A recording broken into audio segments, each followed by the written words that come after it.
18 billion kilometers from the sun, in a dark no sunlight has ever warmed, a small object slipped across an invisible line in the space of a single day. On the far side of that line, the gas runs to tens of thousands of degrees. 25 centuries ago, a line in the book of Zechariah described a wall of fire, one that rings a city and stands there to keep the people inside it safe. Whoever wrote that had no idea the sun had a border at all. What is strange is how closely the description fits the thing we found. That line has a name. It is the heliopause, the boundary where the sun's outward wind of charged particles finally loses its push against the gas and pressure of interstellar space. The phrase wall of fire was never NASA's.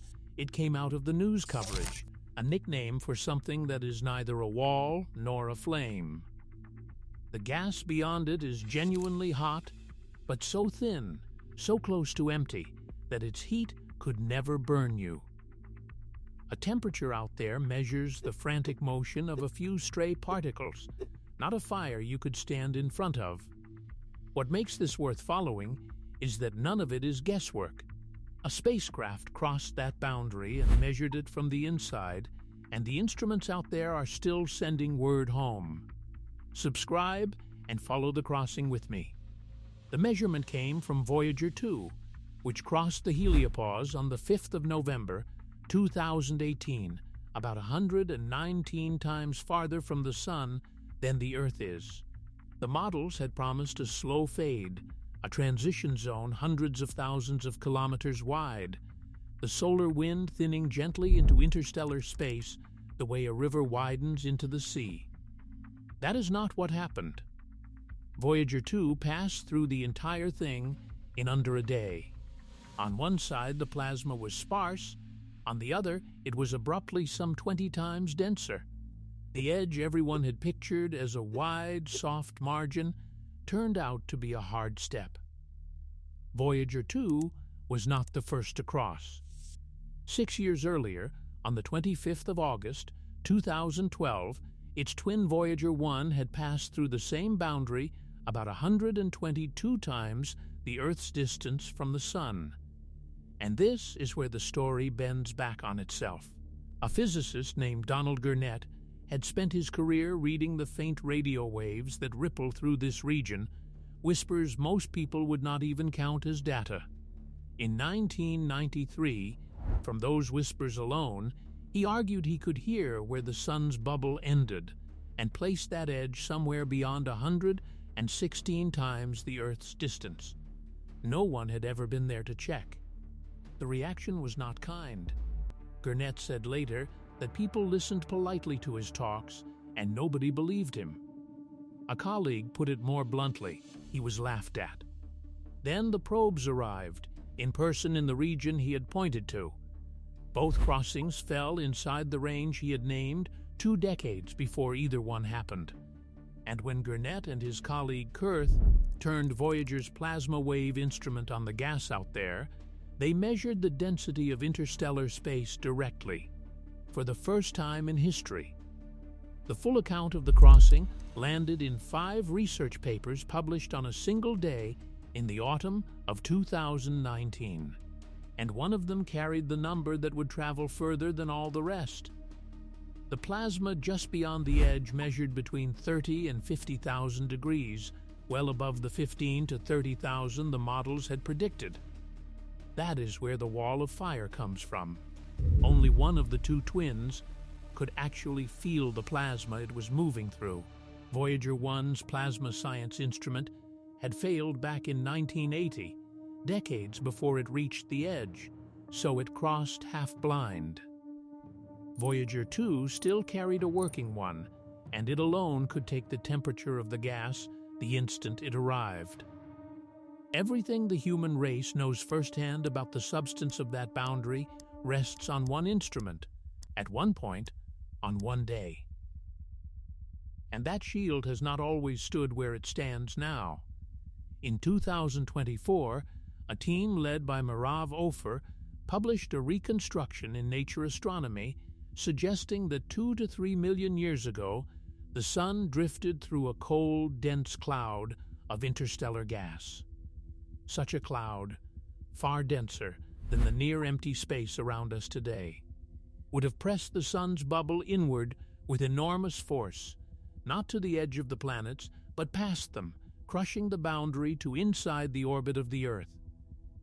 For a stretch that might have lasted centuries, or far longer, our planet would have sat outside the sun's protection entirely, exposed to the raw interstellar medium. The wall, in other words, may once have collapsed to a fraction of its reach, leaving everything it guards in the open. This is where honesty matters more than drama. That reconstruction is a computer model of the sun's ancient path, not a measurement, and its authors say plainly that the exact effect on Earth cannot be known. When the same group followed up on whether such an exposure could have triggered an ice age, their own numbers came back too modest, sunlight dimming by up to 7%, the atmosphere disturbed but not overturned. A separate mapping of the sun's neighborhood found no supernova close enough to fit the simple version of the story. And the same team has since described a second, older squeeze as well, so more than one crossing is now on the table. The event is contested, not settled. While the shield holds, it does real work close to home. The boundary turns away roughly 3/4 of the galactic cosmic rays that would otherwise stream into the inner planets. The high-energy particles flung out by distant exploded stars, and when it is thinned, the Earth appears to have kept a record of it.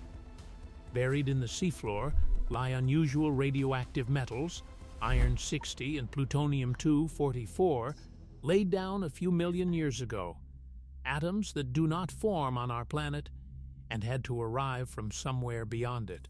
Whether they mark Ophir's cloud or ordinary supernova debris is still argued, but the ground beneath the ocean logged something getting through. It is worth being clear about how little this frontier encloses. The heliopause is the edge of the sun's wind, not the edge of the solar system, and nowhere near the edge of anything larger. The Oort cloud begins thousands of times farther out, and the galaxy runs on past that beyond imagining.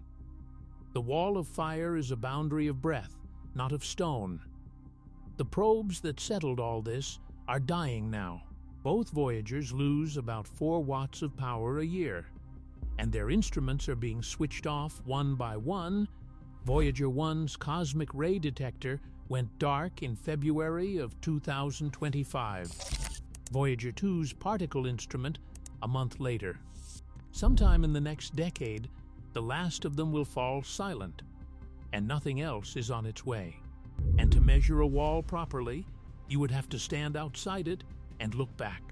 2 machines in the whole of human history have made it past that line. Both took more than 40 years to do it, and both are going quiet. So we are left inside, describing the border from within. And there is a second wall of fire in those old texts, one that almost nobody quotes. In the book of Genesis, a flaming sword turns every way at the edge of a garden. Same picture exactly, fire drawn across a line guarding a boundary. But that one was never set there to protect the people outside it. It was set there to keep them out. Which is the thing about a burning border, whether it shelters you or holds you, has never depended on the fire. It depends entirely on which side of it you believe home is. Subscribe if you want the next boundary followed with the same care. And tell me in the comments what you think this ring of fire around us actually is. A shelter or a fence?